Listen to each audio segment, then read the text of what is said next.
So what is in his opinion is the Gleaner's motive? Well, he's suggesting that the fact that the Gleaner is calling for the retention tells you everything you need to know about the Gleaner. The suggestion being that the Gleaner is biased, I suspect. Yeah. Now, but who appointed those people? The government. Okay. Yeah. But I never hear these people call out anything from the competing newspaper. They never question the Higgins columns. They never question reports about that erroneous, fallacious report about 5 members of or high-ranking members being questioned. But anyway, it is one what could it also is. say that tells you everything about him.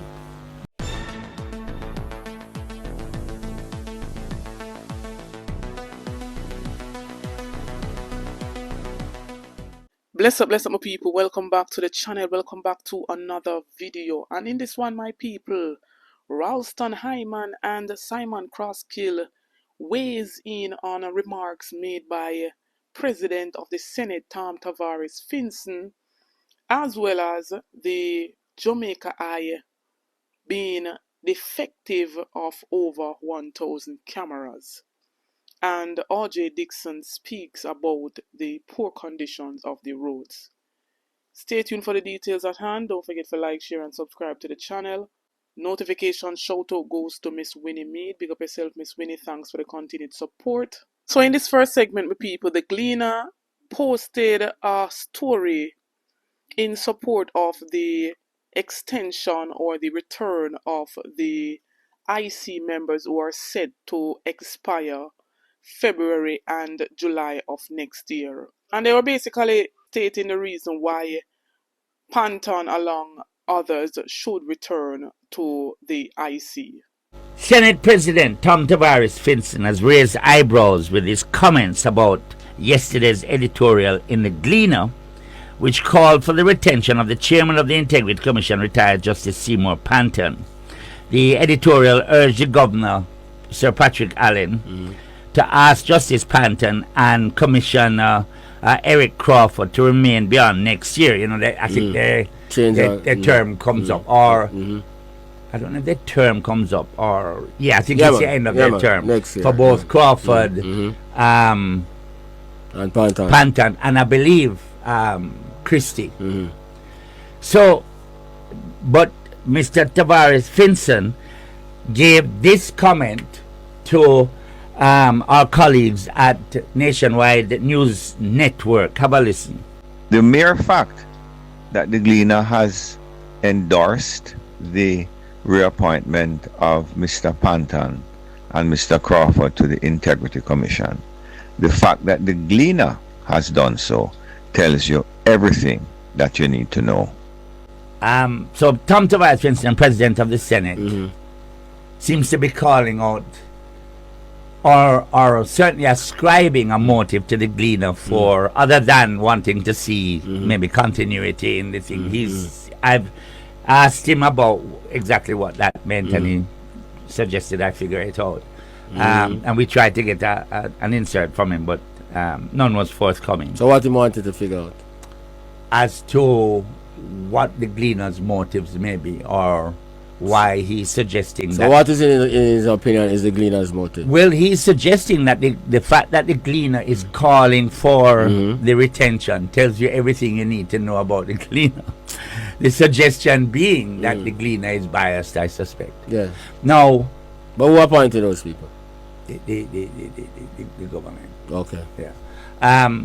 But I never hear these people call out anything from the competing newspaper. They never question the Higgins columns. They never question reports about that erroneous, fallacious report about 5 members of or high-ranking members being questioned. But anyway, it is one what could it also is. say that tells you everything about him. And we need no more evidence to see that all of them from the government side is basically fighting the Integrity Commission. And once you speak or come against this government in any form or way, automatically you are a People's National Party supporter, representative, or whatever the case may be. So my question, as so much people are PNP, Because once you're going against them God, who is Anjo, or them boss, who is Anjo, or them leader, who is Anjo, you know, automatically you're a People's National Party representative. Well, well, Yeah. I don't. You see, I don't want to reach conclusions. Yeah. I find my role here is to give the public as much information as we can, and they make a determination for themselves. Because Come on, man. dear. Nonsense. You want to hear nonsense? Wait till we come back and we hear from Dr. Horace Chang, the Minister of National Security, about the cameras in Jamaica. I just find, to quote my son, that I'm living in the twilight zone. There's things happening that I just cannot believe, and we take one step forward and three steps back. We are living a positive. I wish you know that change that foolishness. I mean, I don't know which positive we are living in. Globally, I don't know which positive we are living in. Anyway, Minister of National Security, Dr. Horace Chang, says a large number of cameras on the Jamaica Eye surveillance network are out of service. Now, one of the positives in the recent past is that Jamaica Eye it pick up, it helped the police in their work. He says, so he made this revelation at a town hall meeting in Newmarket in St. Elizabeth yesterday. This is what he had to say about it. So there are a significant number of cameras are down, and it's among the reasons why we have go at what you call a steady pace to execute, because we have to overcome the maintenance problems. So we have just about 1,000 cameras down. Now Santa Cruz is one that has a good layout. I was there, it was being installed. Mandeville has a fair number, but in fact Santa Cruz has one of the best layout. They have 75 cameras across it, but most of them are not working. So what's the point? I don't know. Over 1,000 cameras down. And most of them not working. So what's the point? So when is he saying that he's going? Why? No, I'm saying that they I think he referred to one of the telecoms that they don't have the technical ability to service all of them. And listen. So what is going to be then done? you know, outsource that. Of course. I am sure now, brethren who run them company. I'm gonna give one on the brethren as per normal. And fix the thing then. And fix the thing. Yeah, because why you allow them to run down and then now? First of all, a lot of these cameras, if them point for you, nobody don't know it's who. Right? Because they're not high tech, right? And I don't know if you remember when the great Bobby Montague was Minister of National Security, he had a 5 of the 5 was to incorporate Private closed circuit TV from Jamaica, private companies precisely. within Jamaica. Here we are. I remember it. 1,000 cameras not working. That would have been, I don't know, maybe 2014, 2015. Yeah, man. Here we are. 8, 9 years ago, yeah. Yeah, tell me, see 1,000 camera down. Nah, work. Come on, man. Yeah, where the police must do. And crime escalating, so Come on. That's such a vital tool. You don't let it slip to that. No, you shouldn't. So we are on the one hand saying, boy, the police are doing wicked. If you do something, them all catch, you know, see them catch the suspect right. in So you can't just imagine if them had the cameras working. Come on. Come on, Minister, man. You're a big fall. So you've gone from 1 minute, you don't really think the body cams is necessary. Now you tell me, say the cameras in the eye. Maybe I'm not think they're necessary either. That's why they've allowed them to fall apart. No. And as I stated before when I covered this topic, it was just November the 7th, 2024 that the very same Minister of Security, Horace Chang, says that body-worn cameras are of very little value when the police officers are in hot pursuit. But comes out 2 days ago, right, saying that JCF opens tender for 1,000 body-worn cameras. So right there and then, my people, them have one to feed them local bridging right now and eat a food. Why order another 1,000 body-worn cameras to put them down for dust and cobweb take them?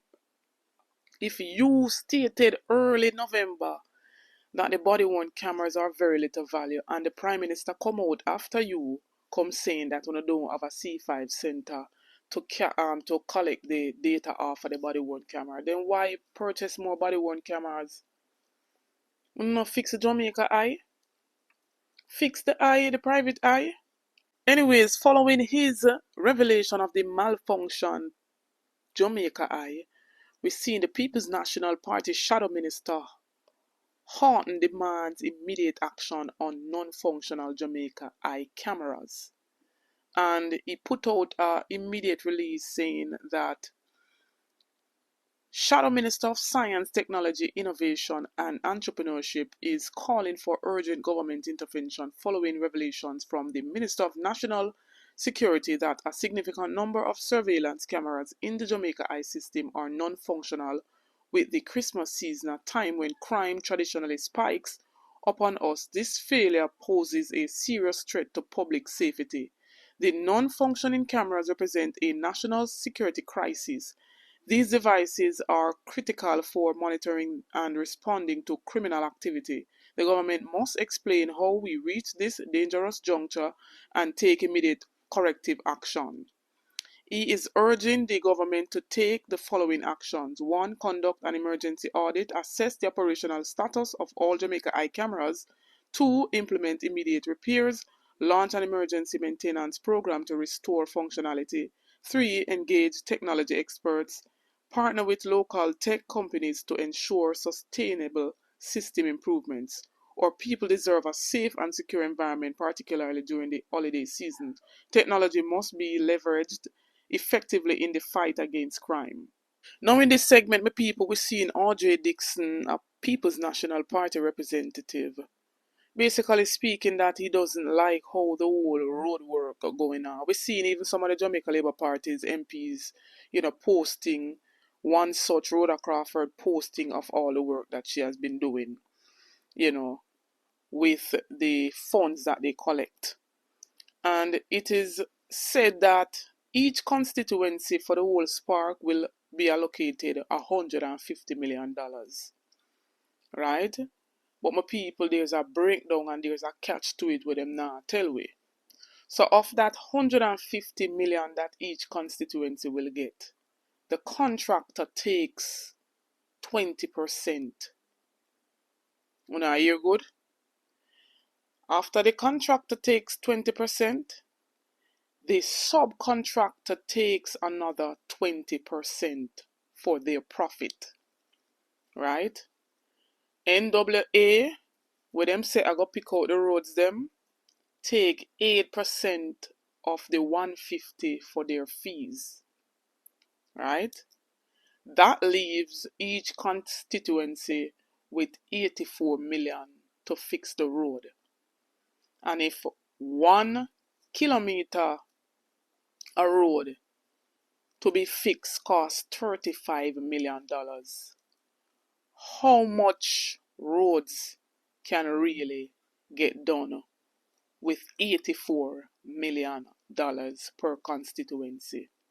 But my people, I'm going to make you hear what R.J. Dixon is saying in this, but when you hear the breakdown from what I just said a while ago.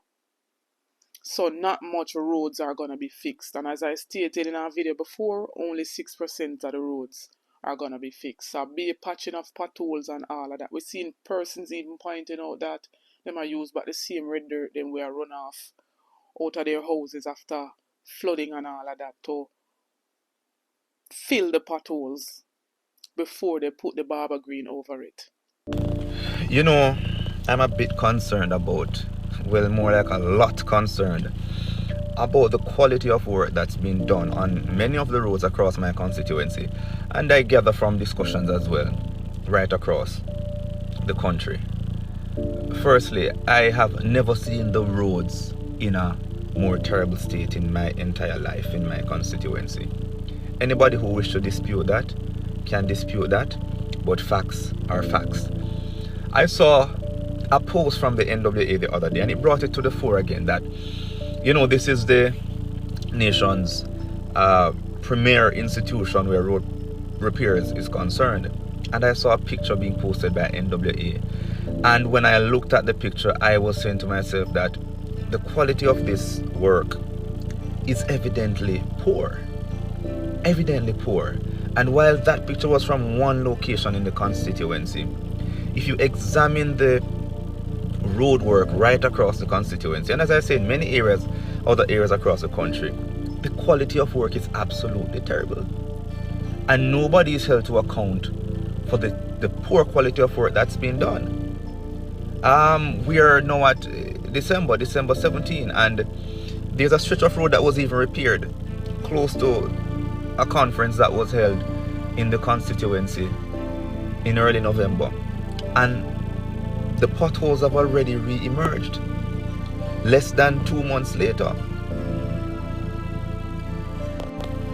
So you see sometimes when figures are quoted to say that, you know, it's the most we have spent on road work in this particular area, and 200 million and 2 billion, the fact is that it amounts to nothing if you spend $1 billion on road work and in 6 weeks $500 million of that is gone. It amounts to nothing if you fix a stretch of road and say that road we spent 30 million on it, and in 6 weeks it is gone. There are some roads in my constituency that in the past 4 or 5 years they have been patching 4 or 5 times, and it's gone again. So when you amount all the time, say every year you spend $10 million or $20 million on one particular road, and you say, oh, we spent $50 million. The 50 million essentially amounts to nothing if the road is not done properly, if the drainage is not put in place, right? And if regular maintenance is not done. But a serious look needs to be taken on the quality of work that's been done in this country on the roads, right? There has to be some kind of accountability to ensure that we're getting good quality work on our roads. And we also need to make sure that when we repair the roads, which should be properly repaired, that there is proper maintenance. Anyhow, my people, I don't want this video to be any longer, so I'm going to close it off right now by asking you guys to comment in the comment section what you think about everything that was outlined in this video. Tell me your honest opinion, my people. I want to hear from Ralston there, so. I want to hear from Simon Crosskill. I want to hear from RJ Dixon. Comment and make me hear what you say, my people. Don't forget to like, share, and subscribe to the channel on the road to 30k and beyond. Continue to support the movement. Big up the returning subscribers. Big up to the new subscribers. Viewers, come on board, journey with me. Join the family. Subscribe to the channel. Get this video to at least 4,000 likes. Spread it out near our farm, people. Stay tuned for more videos. Stay tuned for more updates. Big up on yourself.